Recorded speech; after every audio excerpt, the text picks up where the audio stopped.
El tema es Marcos, Lucas y Juan. Ya dimos una introducción a Mateo, ahora seguimos con Marcos, Lucas y Juan. Pero antes permítame decirles algo sobre la importancia de leer las Escrituras. ¿Sí? ¿Cuántos están leyendo la Biblia? Miren, son muchos. Algunos la van a leer este año todo corridito. ¿Está bien? Aquí vamos a estar predicando libro por libro, capítulo por capítulo. Vamos a estar revisando y interpretando, enseñando lo que dice la Biblia. Y vamos a tener una gran riqueza. Así es que no deje de faltar, como decía la hermana. No deje de venir y lea su Biblia. Vamos a leer los evangelios, ¿de acuerdo? Vamos a empezar con Mateo. Vamos a leer Mateo, Marcos, Lucas y Juan. Y aquí voy a estar yo predicando precisamente de lo que usted está leyendo. Pero entonces déjeme antes, a manera de introducción, decirle lo importante que es leer o no leer la Biblia. Mire, usted estará de acuerdo conmigo en que la lectura nunca ha sido algo fácil, ¿sí o no? En el sentido de que a todos nos da un poquito de flojera. Los niños prefieren los monitos. Los grandes preferimos ver un video, una película o escuchar. Pero leer nos da flojera. ¿Cuántos dicen amén? No los voy a regañar. ¿Cuántos dicen amén? Está con flojera, dijo amén, ¿no? Amén.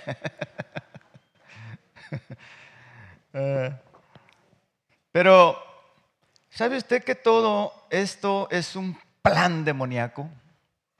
Es un plan maligno porque Satanás no quiere que leamos las Escrituras.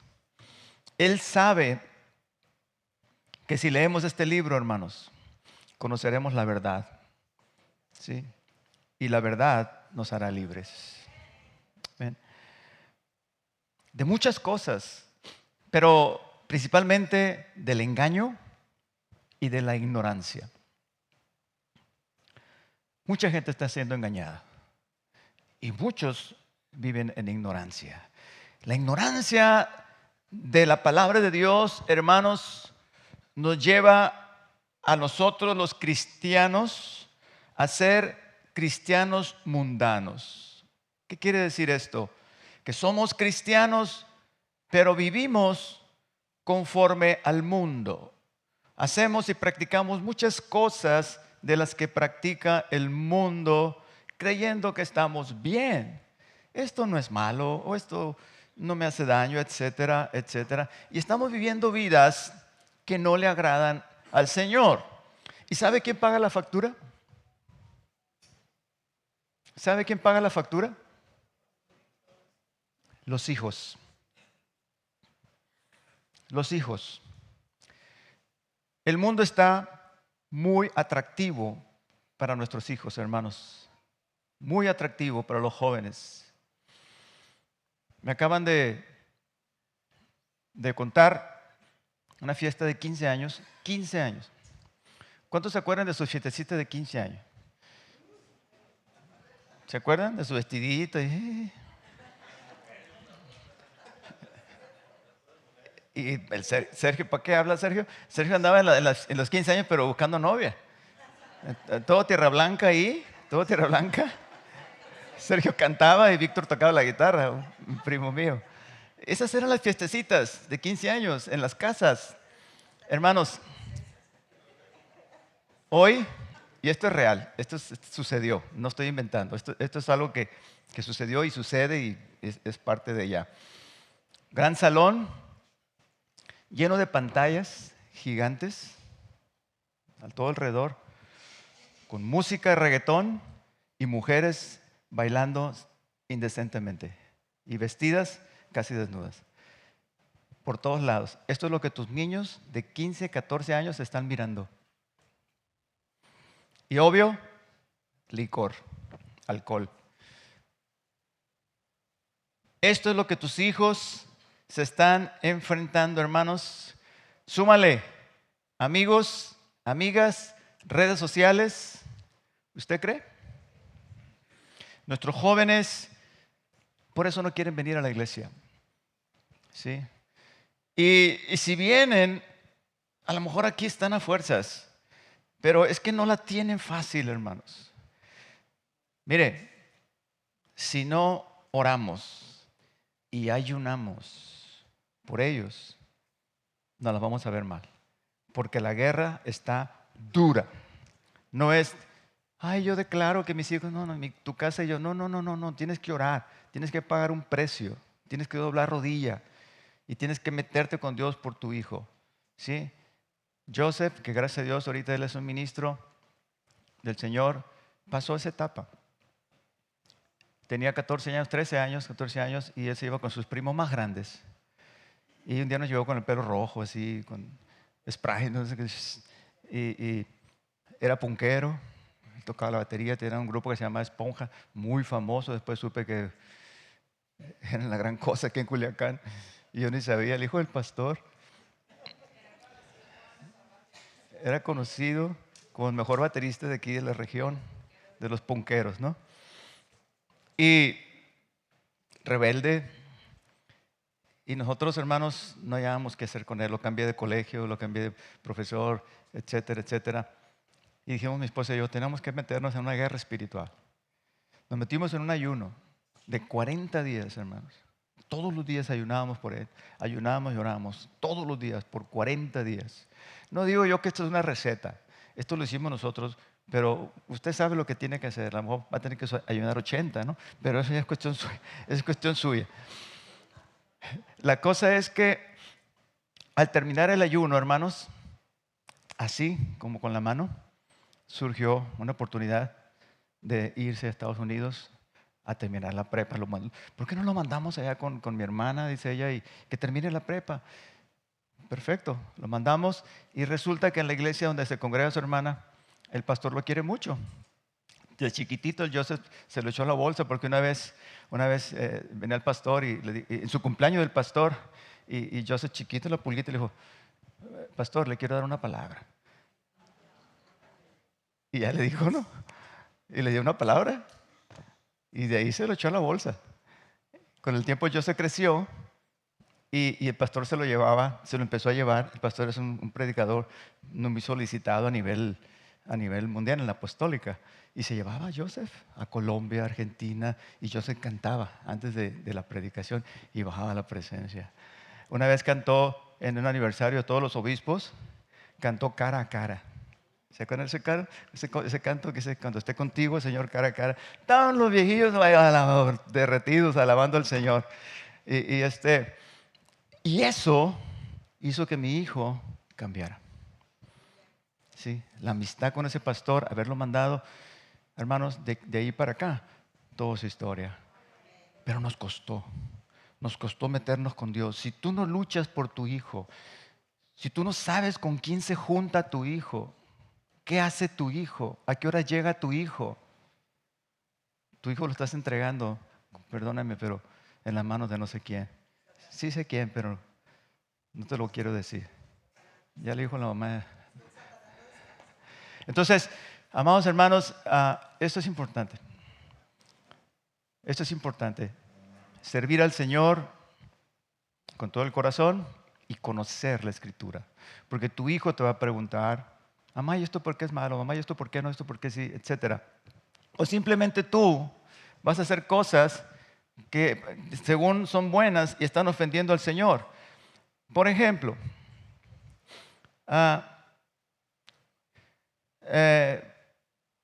lo vamos a ver. ¿Qué es bueno? ¿Qué es malo? Mire, también la falta de lectura bíblica o la ignorancia de la palabra de Dios nos hace creer cosas que no son ciertas. Por ejemplo, todos somos hijos de Dios. No es cierto. Todos al morirnos nos vamos al cielo. No es cierto. ¿Sí? Aunque lo digan los artistas, no es cierto. La Biblia dice otra cosa. Que necesito ser buena persona para bautizarme. No es cierto. Es que necesito ser buena gente para ir a la iglesia. No es cierto. Es que necesito hacer muchas caridades para poder ganarme el reino de los cielos. No es cierto. ¿Y cuántas cosas hay que están creyendo, que estamos creyendo y no es cierto? ¿Sí? No leas ese libro, te dice Satanás. No leas este libro, porque en él puedes encontrar la vida eterna. ¿A quién le va a hacer caso? El Señor Jesucristo en Juan 5:39 dijo: escudriñen las escrituras, porque a vosotros os parece que en ellas tenéis la vida eterna y ellas son las que dan testimonio de mí. Aquí está nuestra salvación, aquí está el camino, hermanos, aquí nos muestra el camino hacia la vida eterna. Fíjese qué tan importante, pues, que leamos la Biblia. La semana pasada antepasada, hablamos de la verdad. Tu palabra es verdad. La verdad acerca de la vida, esto es lo que le quería decir hace un momento. La verdad acerca de la vida, o sea, las cosas que hacemos. ¿Cuáles son buenas y cuáles son malas? ¿Es malo tatuarse, pastor? Lea la Biblia. ¿Es malo tomar? Lea la Biblia. ¿Es malo hacer esto? ¿Es malo bailar? ¿Es malo? Esas son algunas pequeñas cosas. ¿Es malo tener relaciones sexuales antes del matrimonio? ¿Es malo hacer esto? Todos lo hacen. El hecho de que todos lo hagan no quiere decir que es lo correcto. La verdad es verdad, aunque muy pocos la crean. Y la mentira es mentira, aunque todos la crean. ¿Sabe usted que de eso depende, del conocimiento de la Biblia? Fíjense bien lo que le voy a decir. De esto depende que la gente se vaya al cielo o al infierno. ¿Sabe por qué? Porque dice la palabra de Dios que si pecamos involuntariamente, es decir, sin saber que esto es malo y yo estoy haciendo algo que ofende a Dios y yo soy ignorante y vivo y practico ignorando lo que dice la Biblia, hermanos, podemos hacer dos cosas. Nos pueden suceder o nos van a suceder dos cosas, de hecho. La primera es: nos vamos a acarrear muchas maldiciones, consecuencias de sus pecados. Y la tercera, vamos a ser condenados, porque la ignorancia no nos exime del juicio. La ignorancia no es justificación delante de Dios. Es que no sabía, Señor. ¿Me explico? Aquí está la palabra. El Señor te va a decir: a Moisés tienen. ¿Sí? ¿Qué dijo el rico en el infierno? Señor, que resucite Lázaro y vaya y les hable a mis hermanos, porque tengo 6 hermanos o 7, no sé cuántos dijo, ¿no? Tengo estos hermanos para que no vengan a este lugar. ¿Y qué le dijo el Señor? No van a creer. Dice: a Moisés tienen y su palabra. No, pero si alguien se levanta de los muertos, dice, van a creer. No van a creer, aunque alguien se levante de los muertos. Hermanos, leer la palabra de Dios, ser un escogido, estar aquí es un gran privilegio. Aprovecha el tesoro que tienes. Joven, ¿sí? Jovencito, que menosprecias la iglesia o que estás a fuerza aquí, aprovecha, por favor, sé sabio. Esto es un tesoro, esta es la vida eterna. Y esto es es la vida, en el sentido de que la verdadera vida libre de tantas cosas malas que nos rodean. Hermanos amados, vivir bajo la sombra del Altísimo, vivir bajo la cobertura de Dios es lo más hermoso que puede existir. ¿Sí? Bien, hermanos, entonces vamos a entrar brevemente en una introducción de los 3 evangelios. ¿Por qué? ¿Por qué comenzamos con los evangelios? ¿Por qué no comenzar con las epístolas? Porque los evangelios son el fundamento de la doctrina. Lo que Jesús hizo y dijo es lo que vale. ¿Sí? Entonces, conocerlos, ¿verdad? Tenemos que conocerlos, y para conocerlos hay que leer la Biblia. Entonces los felicito a aquellos que están siguiendo su plan, sigan adelante, pero aquí vamos a comenzar a revisar los evangelios, ¿verdad? Esta mañana vamos a comenzar con Marcos, ya revisamos Mateo. Díganme a alguien de qué se trató Mateo, así en una sola palabra. Grillitos, paz de Cristo. Mateo, ¿de qué habla Mateo? Sí, pero no. Mateo, arrepentidos, porque el reino de los cielos se ha acercado. Mateo predica sobre el reino de los cielos, y eso vamos a estar revisando en lo sucesivo a partir del próximo domingo. ¿Qué es el reino de los cielos? ¿Quién está dentro? ¿Quién está fuera? ¿Y cómo puedo entrar? ¿Y cómo se vive en el reino de los cielos? Marcos se centra en la gran paradoja, cómo Jesús, siendo el Mesías, vino a servirnos. Marcos muestra los hechos de Jesús, pero no sus sermones. Lo muestra sanando enfermos, echando fuera demonios, controlando las fuerzas de la naturaleza, multiplicando el pan, tapando la boca de sus detractores. Su enseñanza con autoridad y sus actos asombrosos hacen que surja la pregunta: ¿quién es este que aún el viento y la mar le obedecen? Y Pedro, inspirado por el Padre, da como respuesta una de las verdades más grandes de la Biblia: tú eres el Cristo, el Hijo del Dios viviente. Bienaventurado eres, Simón, hijo de Jonás, porque no te reveló carne ni sangre, sino mi Padre que está en los cielos. Y a ti te digo que tú eres Pedro, y sobre esta piedra edificaré mi iglesia, y las puertas del infierno no prevalecerán contra ella. No con Pedro, sino con lo que dijo Pedro, con la verdad que dijo Pedro, con la premisa: tú eres Cristo, el Hijo del Dios viviente. Sobre eso se funda la iglesia. En eso estamos fundados. La paradoja: este Cristo venía a servirnos. Marcos 10:45. Porque el Hijo del Hombre no vino para ser servido, sino para servir y para dar su vida en rescate por. No dice todos. Señor, le preguntó alguien a Jesús: ¿son pocos los que se salvan? ¿Y qué contestó el maestro? ¿Qué contestó el Señor Jesús? Entrad por la puerta estrecha, porque angosta es la puerta y estrecho el camino que lleva a la vida eterna, y pocos son los que la hallan. Pero ancha es la puerta y el camino más ancho, amplio, que lleva ¿a dónde? Y muchos. Ayer les decía a los encuentristas: somos poquitos, pero benditos. Amén. Vamos contra la corriente, sí, pero vamos al cielo. Amén. Alguien dele gloria a Dios, por favor.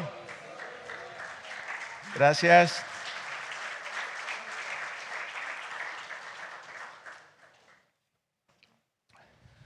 En Marcos no va a encontrar genealogías. ¿Por qué?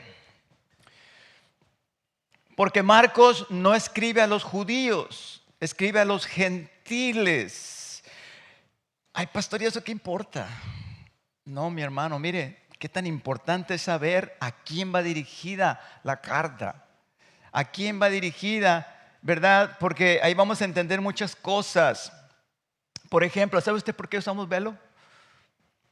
¿O por qué en algunas iglesias usan velo? ¿Y por qué no se usa velo? ¿Sabe por qué?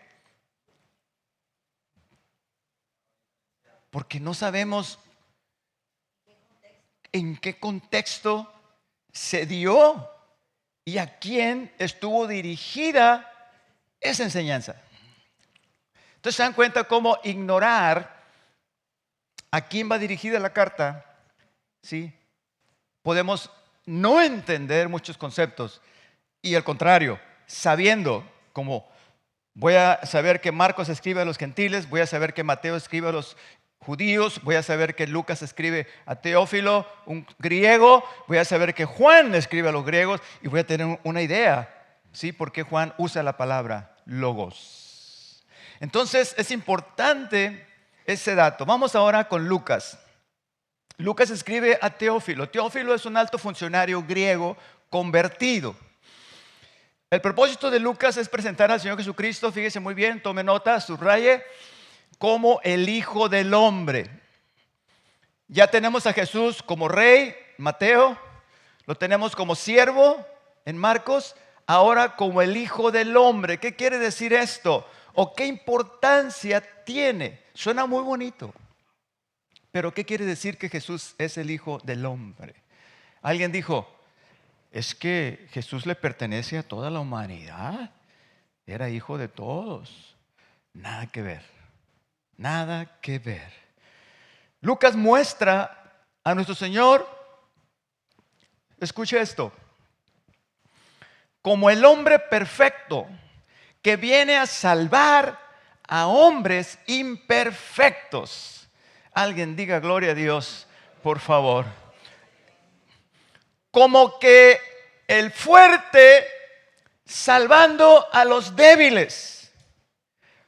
Me imagino, tú no puedes salvarte, pero yo te salvaré. ¿Sí? Tú no puedes vencer esa debilidad, pero yo ya la vencí y te puedo ayudar. Gloria al Señor.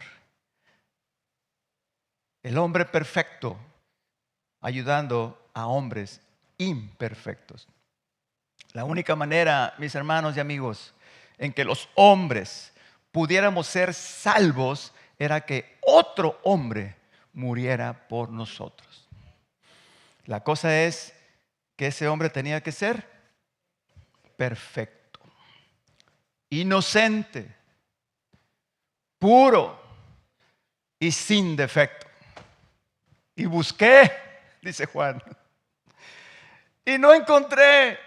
Y lloraba yo mucho, porque no había nadie digno, ni en el cielo ni en la tierra, dice, de abrir el libro y de romper sus sellos. Pero el ángel me dijo, no llores. El león de la tribu de Judá ha vencido para tomar el libro y abrir sus 7 sellos. El cordero, amados, tenía que ser un cordero, porque una oveja adulta ya no tiene las características. Un cordero es una oveja sin destetar, menos de 1 año. Representa la inocencia, la mansedumbre y la pureza.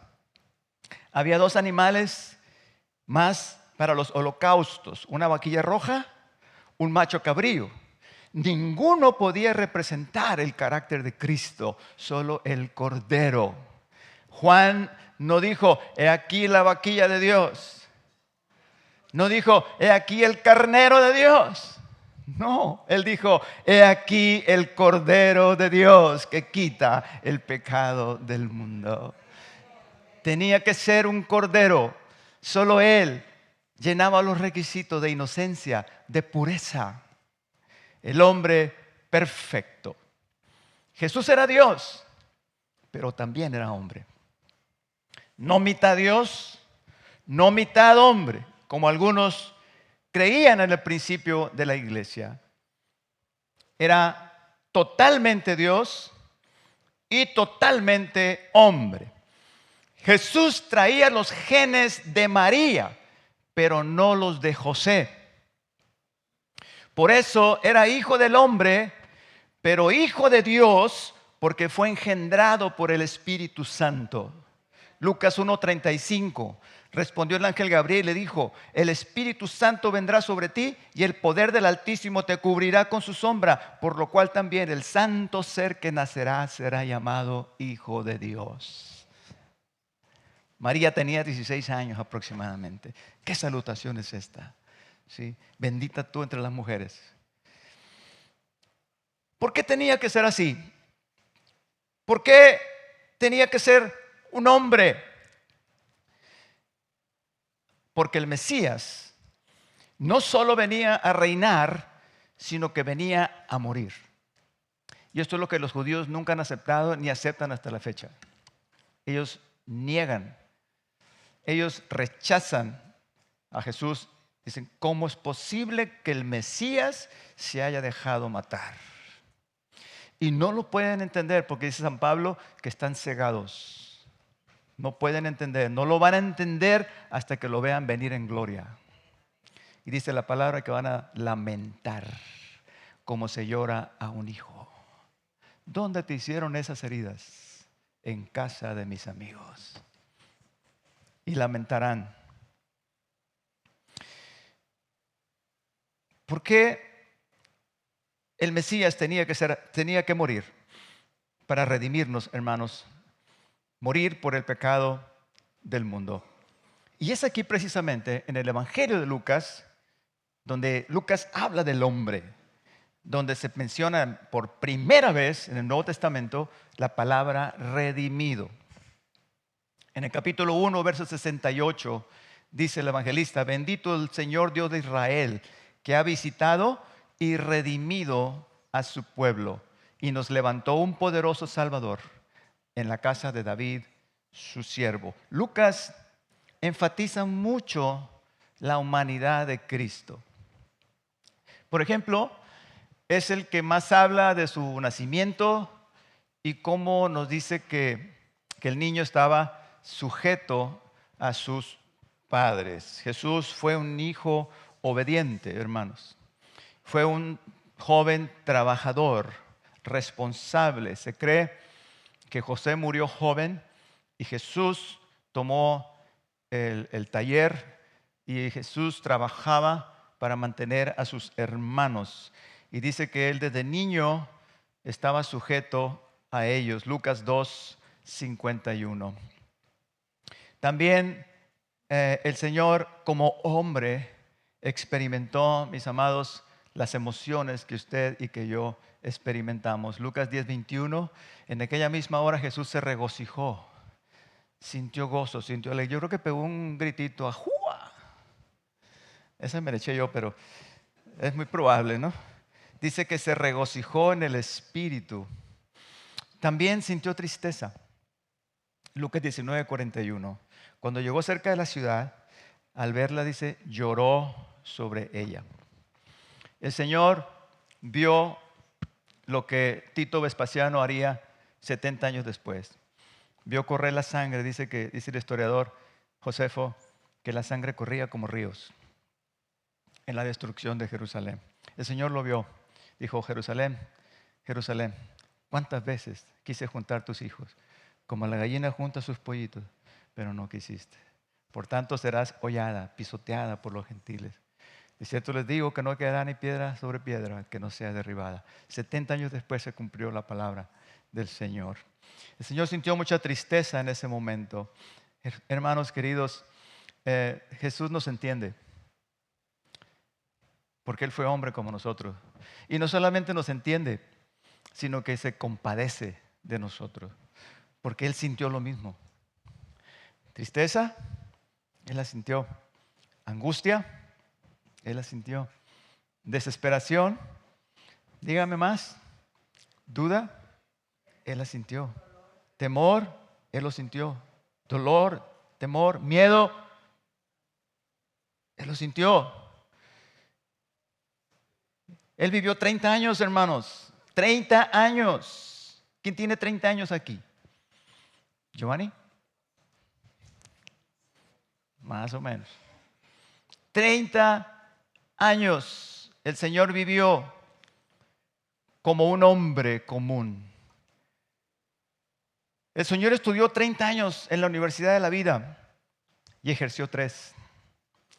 Nosotros estudiamos 3 y creemos que ya lo sabemos todo. Pero el Señor conocía los corazones, hermanos. Y Él conoce todo de nosotros porque Él es hombre como nosotros. Gloria sea su nombre santo. Lucas lo presenta comiendo en 6 ocasiones. ¿Sí? Le gustaba el sushi. ¿Sí? Le gustaban los tacos. Hermanos, Él fue a la boda de Canaán. ¿Sí? Era pariente de su mamá, la que se estaba casando, y convirtió el agua en vino. Fue el primer milagro que hizo. El Señor era alegre. El Señor se reía, bromeaba. ¿Sí? Jugaba con sus discípulos al tochito o sea, era un hombre como nosotros. Tenía momentos de alegría, tuvo tiempos de seriedad, pero Él tenía todas las emociones. ¿Sí? 6 ocasiones Lucas lo menciona comiendo, porque Lucas quería presentar al Jesucristo hombre. Pero la enseñanza que Lucas quiere dejar más clara, hermanos, respecto a este Jesucristo hombre, es la oración. ¿Sí? En 9 pasajes, Lucas presenta a Jesús orando. Si era Dios, ¿para qué oraba? Como Dios caminó sobre las aguas, pero como hombre dependía de la oración. Jesús oró en momentos decisivos de su ministerio. Lucas menciona al menos 7 momentos en la vida de Jesús que necesitó orar mucho para tomar una decisión. Una fue cuando eligió a los 12 apóstoles. Dice Lucas que oró toda la noche. Amados hermanos, queridos, si Jesús dependía de la oración, ¿cuánto más nosotros? ¿Qué les deja eso? Cristiano que no ora, el diablo se lo devora, literal. ¿Sí? Como decía el hermano, y el diablo que no ayuna, el diablo se lo desayuna. ¿Cómo decía el hermano? Está como cuando vino Hugo aquí por primera vez, tenía mucho que no venía. El primer día que vino dije, Dios te quiso matar. Le dije a Hugo, pastor, no, Dios, el diablo te quiso matar. Ya, usted disculpe ya la vejentud. El hermano que no ayuna, el diablo se lo desayuna, dice el hermano. ¿Cómo se llama el hermano? Burciaga. Juanito, ¿cómo se llama su nombre? Pedrito Burciaga. Pedrito Burciaga, alias El Ganso, expresidiario y ahora ministro de las prisiones. Eso no lo quiero decir.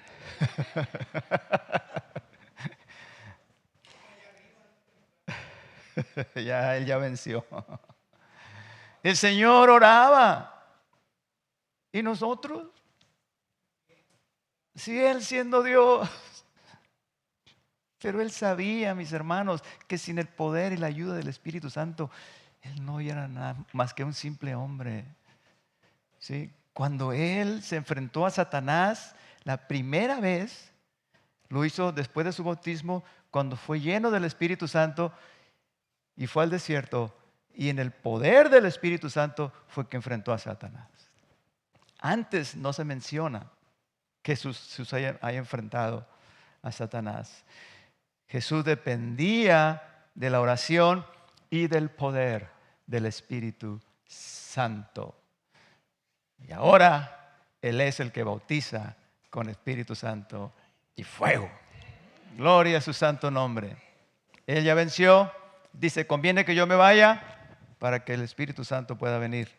El ministerio de Jesús terrenal terminó y ahora tenemos el ministerio del Espíritu Santo.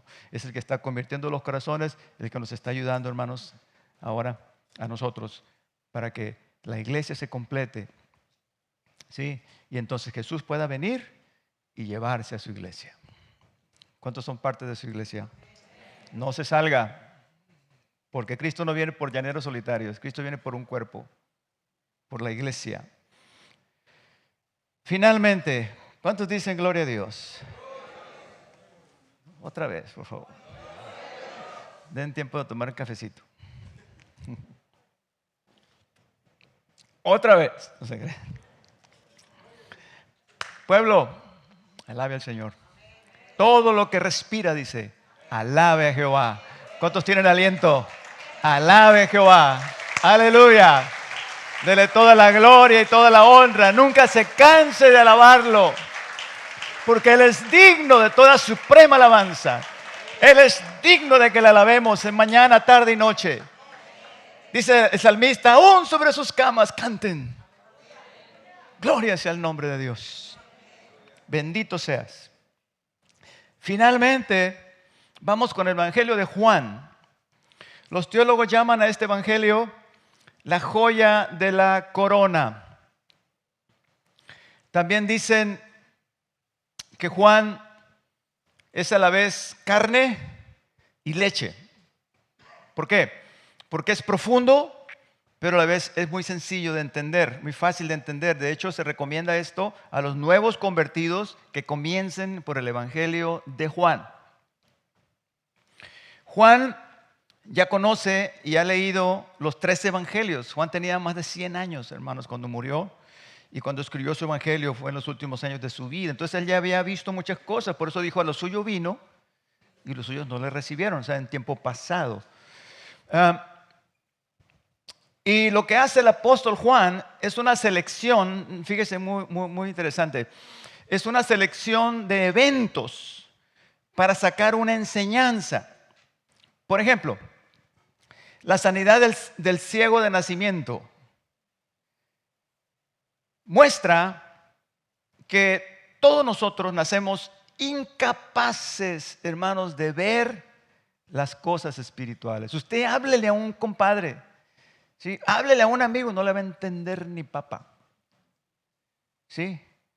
Nosotros estamos ahí en el parque, mi hermano Mané y yo, y siempre salimos peleados ahí porque no nos entienden. ¿Sí? No nos entienden. ¿Por qué? Porque están ciegos espiritualmente. Y solo Cristo les puede dar la luz, les puede abrir los ojos para que vean la luz. Todo ser humano nace incapaz. Todos nacemos ciegos de nacimiento. Somos aborrecedores de Dios por naturaleza y amamos el pecado. Se lo compruebo. ¿Por qué no va todo el mundo a la iglesia? Porque todos, ¿verdad? O la gran mayoría, excepto los ateos, o que se dicen ser ateos, gracias a Dios, tienen un respeto por Dios, pero no le aman. ¿Sí? No pueden, porque no lo pueden ver, no lo pueden entender, porque están ciegos. Toda la humanidad, amado, necesitas nacer de nuevo. El Señor le dijo a Nicodemo, si no naces de nuevo no puedes ver el reino de los cielos. En el original el verbo ver es entender. ¿Sí? Antes de Cristo no podemos entender, no podemos ver porque estamos ciegos de nacimiento. Jesús lo dice en capítulo 8, verso 12 de San Juan. Te digo, Nicodemo, dice, yo soy la luz. Perdón, esto no fue a Nicodemo. Dice, yo soy la luz del mundo. Y dice, el que me sigue no andará en tinieblas, sino que tendrá la luz de la vida. Es el entender la verdad salvífica, es comprender el plan de salvación, es ver lo que Dios ha hecho, creerlo, aceptarlo. ¿Sí? ¿O crees que algo nos creó? ¿O crees que alguien nos creó? No hay nada intermedio. A San Juan no le interesa el orden en que se dieron las cosas, sino su significado. Juan selecciona 7 milagros, los cuales Él les llama señales. Jamín, puedes subir. Les llama señales. ¿Por qué? Porque son los famosos, ya los hemos predicado aquí, ya los hemos enseñado, los milagros mesiánicos. ¿Sí? ¿Cuáles son? No se distraiga, hermano. Por eso no me gusta llamarlos arriba, porque todos se van hacia allá. La pienso para decirle, suban los músicos. Ya ve, ya me sacó del sermón, mandé de boba.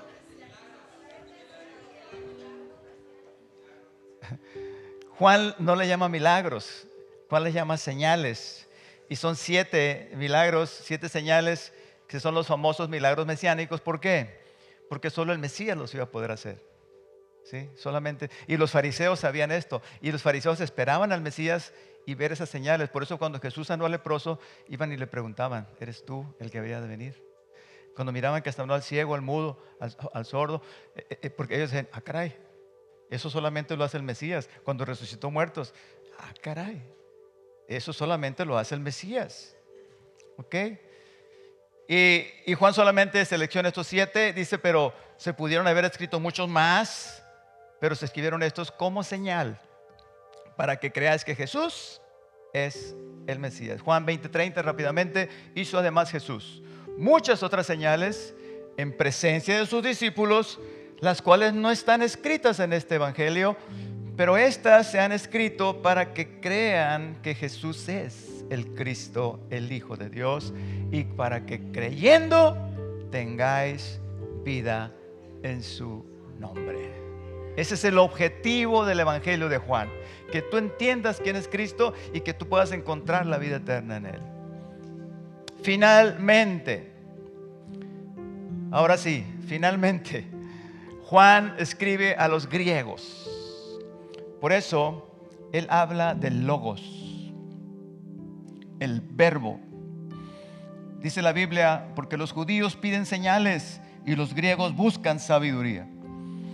Eran filósofos, Sócrates, Aristóteles, Platón, todos ellos filósofos por excelencia, y para ellos la palabra más importante era logos.